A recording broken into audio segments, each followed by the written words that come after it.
తాజాగా Indian express media సంస్థ విడుదల చేసినటువంటి top 100 most powerful and influential people అనేటువంటి పేరిట ఒక జాబితా విడుదల చేసింది. నిజానికి ప్రతి సంవత్సరం కూడా ఈ జాబితా విడుదలవుతూ ఉంటుంది.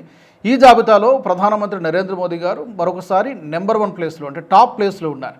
ఇది ఫస్ట్ టైం కాదు, వరుసగా 12 సార్లు మోదీనే నెంబర్ 1గా ఉంటూ వస్తున్నారు.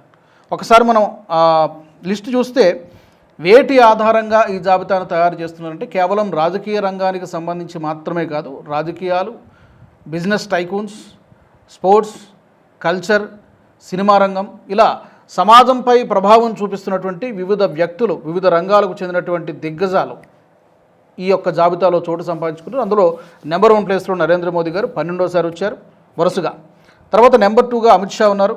జైశంకర్, మన foreign external affairs minister Jaishankar గారు 3వ స్థానంలో ఉన్నారు. రాజ్నాథ్ సింగ్ డిఫెన్స్ మినిస్టర్ 4వ స్థానంలో, పీయూష్ గోయల్ 5వ స్థానంలో ఉన్నారు. నిర్మలా సీతారామన్ 6వ స్థానంలో, Yogi Adityanath UP CM 7th ర్యాంక్లో ఉన్నారు. Mohan Bhagwat RSS chief 8th ప్లేస్లో ఉన్నారు. రాహుల్ గాంధీ, మన లోక్సభలో ప్రతిపక్ష నాయకుడు రాహుల్ గాంధీ 9వ స్థానంలో ఉన్నారు. అశ్విని వైష్ణవ్ 10వ స్థానంలో ఉన్నారు.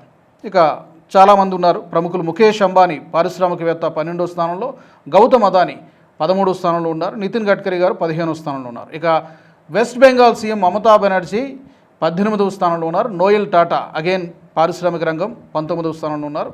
CIC chief election commissioner Gyanesh Kumar, ఆయన కూడా 20th ప్లేస్లో ఉన్నారు. ఇలా వివిధ రంగాలకు చెందినటువంటి వ్యక్తులకు ఈ ఇండియన్ ఎక్స్‌ప్రెస్ సంస్థ తను విడుదల చేసినటువంటి జాబితాలో చోటు కల్పించింది.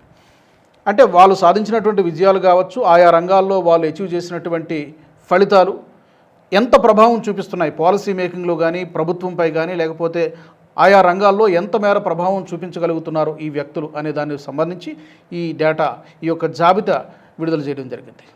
దీనికి సంబంధించి మీరు కూడా మీ ఒపీనియన్స్ని కామెంట్ సెక్షన్లో పెట్టండి.